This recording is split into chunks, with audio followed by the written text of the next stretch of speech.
भक्ति साधक षड्गुण। प्रथम, उत्साह।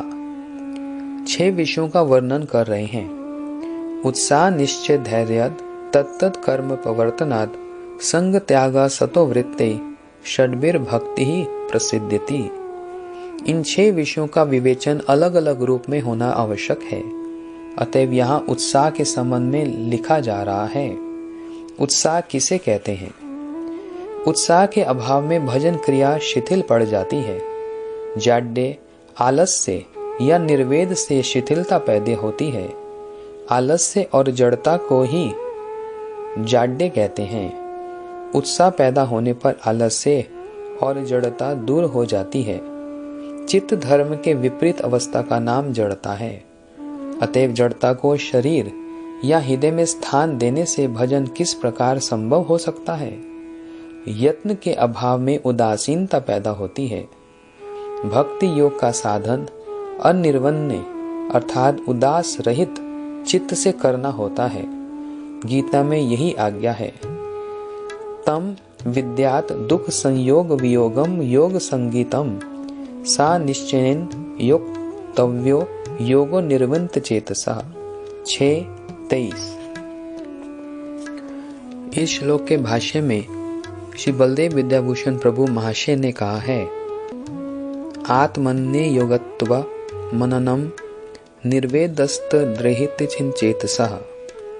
जिस कार्य के लिए अपने को अयोग्य समझा जाता है उसी कार्य में निर्वेद उपस्थित होता है।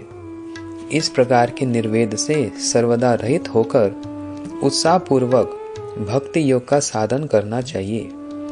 भक्ति योग के संबंध में श्रीमद् भागवत में इस प्रकार कहा गया है, निर्विन्न नाम ज्ञान योगे न्यासी नाम ही कर्मसु तेषम निर्विन्न चिंतनाम कर्म योगस्तु कामिनाम यद इच्छया मत कथा दो जात श्रद्धस्तु या पुमान ना निर्विन्यो नाति सक्तो भक्ति योगस्य सिद्धिदा। श्रीमद् भागवत 11:20-7-8। हे उद्धव जी, जो लोग कर्मों तथा उनके फलों से विरक्त हो गए हैं और उनका त्याग कर चुके हैं वे ज्ञान योग के अधिकारी हैं। इसके विपरीत जिनके चित्त में कर्मों और उनके फलों से वैराग्य नहीं हुआ है उनमें दुख बुद्धि नहीं हुई है। वे सकाम व्यक्ति कर्म योग के अधिकारी हैं। जो पुरुष ना तो अत्यंत विरक्त है और ना अत्यंत आसक्त ही है तथा किसी पूर्व जन्म के शुभ कर्म से सौभाग्यवश मेरी लीला कथा आदि में उसकी श्रद्धा हो गई है, वह भक्ति योग का अधिकारी है। उसे भक्ति योग के द्वारा ही सिद्धि मिल सकती है। परमार्थ साधन के प्रकार भेद: ज्ञान योग, कर्म योग और भक्ति योग। परमार्थ साधक चित्त की अवस्थाओं के तारतम्य अनुसार 3 प्रकार के होते हैं: निर्विन्न चित्त वाले, अनिर्विन्न चित्त वाले और निर्वेद अर्थात आसक्ति रहित चित्त वाले साधक। योग भी 3 प्रकार का होता है: ज्ञान योग, कर्म योग और भक्ति योग। निर्विन्न चित्त अर्थात कर्म और कर्म फलों से विरक्त पुरुषों के लिए ज्ञान योग श्रेयस्कर होता है।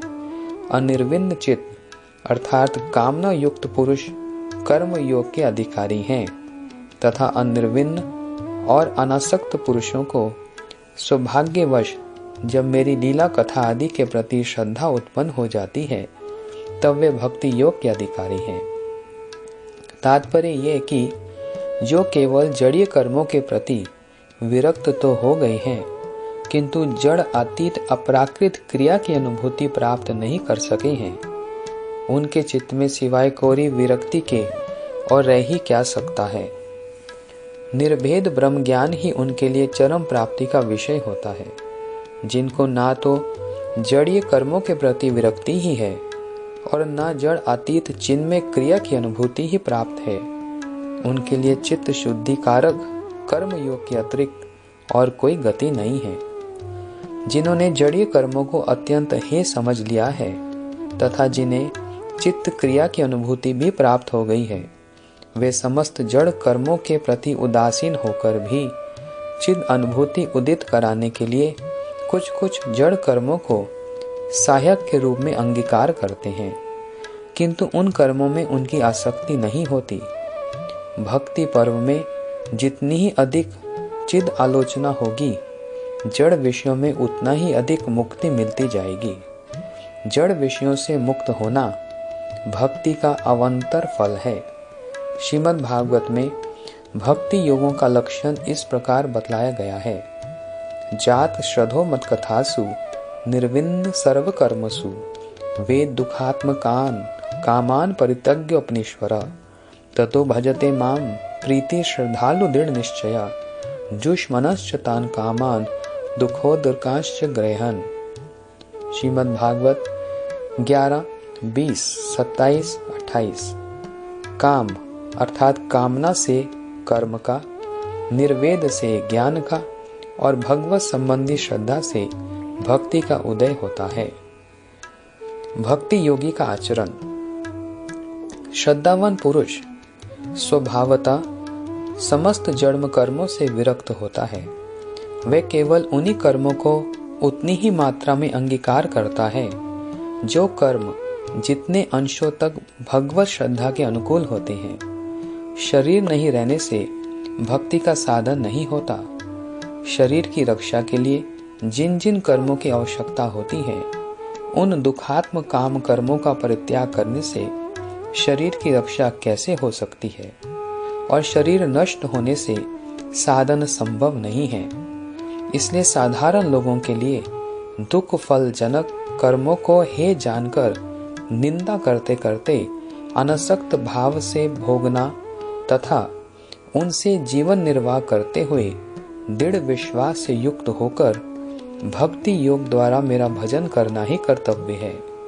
जो जड़ कर्मों के द्वारा प्राप्त विषय भोग रूप फल का अतिशय आदर के साथ भोग करते हैं, वे कर्म आसक्त कहलाते हैं। किंतु कर्म फल के प्रति अनादर का भाव रखकर उनमें स्थित भगवत भक्ति साधक वृत्ति का आदर करते हुए जो भक्ति के कर्मों को स्वीकार करते हैं, वे अनासक्त कहलाते हैं। ये लोग कर्मों में तो अनासक्त होते हैं, किंतु भक्ति के विषय में परम उत्साह से कार्य करते हैं। भक्ति साधकों की कर्म उन्नति। अब भगवत भक्ति के साधकों की कर्म उन्नति के संबंध में कहते हैं। प्रोक्तेन भक्ति योगेन भजतो मां असुक्र मने कामा हृदय नश्यन्ति सर्वे मयि हृदि स्थिते विद्येति हृदय ग्रंथि छिद्यन्ति सर्व संशया शिनेन्तु चस्य कर्माणि मयि दृष्टि अखिलात्मनि निरपेक्षं परम प्राहु निश्चयसमन कल्पनम तस्मा निराशेषो भक्ति निरपेक्षस्य में भवेत्। श्रीमद् भागवत 11, 20, 29, 30, 35। इस प्रकार मेरे बतलाए हुए भक्ति योग के द्वारा निरंतर मेरा भजन करने से मैं उस साधक के हृदय में आकर बैठ जाता हूँ और मेरे विराजमान होते ही उसके हृदय की सारी वासनाएं अपने संस्कारों के साथ नष्ट हो जाती है।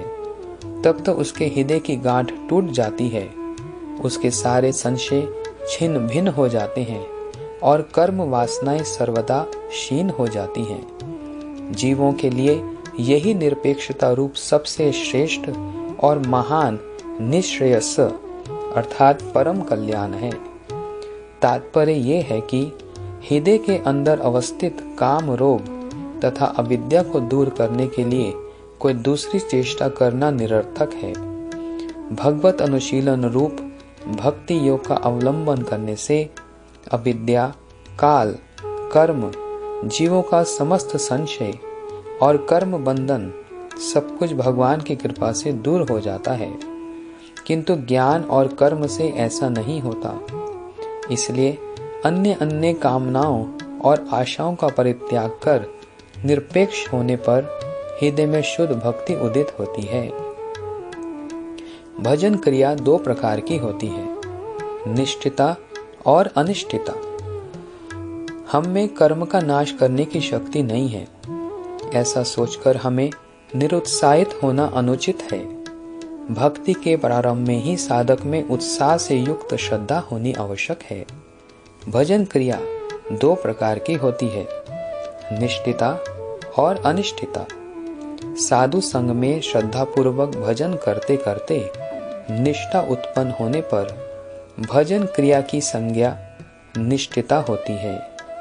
जब तक निष्ठिता भजन क्रिया आरंभ नहीं होती तब तक अनिष्ठिता भजन क्रिया ही चलती रहती है। इस भजन क्रिया में उत्साहमयी, घन तरला, व्यूढ़ विकल्पा, विषय संगरा, नियम अक्षमा और तरंग रंगनी, ये 6 अवस्थाएं दिख पड़ती हैं। अनवधान रूप अपराध। हरि भक्ति विलास में प्रमाद को एक प्रकार का नाम अपराध माना गया है। उसी ग्रंथ में प्रमाद शब्द का अर्थ अनवधानता बतलाया गया है। श्री हरि नाम चिंतामणि ग्रंथ में उक्त अनवधानता के 3 भेद कहे गए हैं, उदासीनता, जड़ता और विक्षेप। जब तक इन तीनों अनवधानों से छुटकारा ना मिल जाए तब तक किसी भी दशा में हरि भजन नहीं हो सकता। दूसरे समस्त अपराधों के दूर होने पर भी जब तक अनवधानता वर्तमान रहती है तब तक हरि नाम में कदापि रुचि उत्पन्न नहीं हो सकती। भजन के प्रारंभ में यदि उत्साह रहे और वह उत्साह यदि शिथिल ना हो जाए तब नाम भजन में कभी भी उदासीनता, आलस्य या विक्षेप पैदा नहीं हो सकते। अतएव उत्साह ही समस्त भजनों का सहायक है। उत्साहमयी भजन क्रिया से ही क्रमशः निष्ठा उत्पन्न होती है। भजन क्रिया उत्साहमयी होने से अल्पकाल में ही अनिष्ठिता धर्म दूर कर वह निष्ठा अवस्था को प्राप्त हो जाती है। श्री रूप गोस्वामी ने कहा है, आदो श्रद्धा तथा साधु संगो अथ भजन क्रिया ततो अनर्थ निवृत्ति ही स्यात् ततो निष्ठा रुचिस्ततः। अर्थात श्रद्धा के उदय होने पर भजन में अधिकार उत्पन्न होता है। भजन अधिकार उत्पन्न होने पर साधु संग होने लगता है। साधु संग में भजन क्रिया प्रारंभ होती है। पहल भजन में निष्ठा नहीं रहती क्योंकि उस समय दूसरे अनर्थ हृदय को पीसते रहते हैं। उत्साह के साथ भजन करने से समस्त प्रकार के अनर्थ दूर हो जाते हैं। उत्साह ही श्रद्धा का जीवन है। श्रद्धा शब्द से विश्वास का बोध तो होता है किंतु श्रद्धा का जीवन उत्साह ही है। उत्साह रहित श्रद्धा की कोई क्रिया नहीं होती। अधिकतर लोग ऐसा सोचते हैं कि वे ईश्वर के प्रति श्रद्धा रखते हैं किंतु उस विषय में उत्साह का अभाव रहने से उनकी श्रद्धा कार्यकारी नहीं होती। अतएव साधु संग के अभाव में उनका भजन नहीं हो पाता।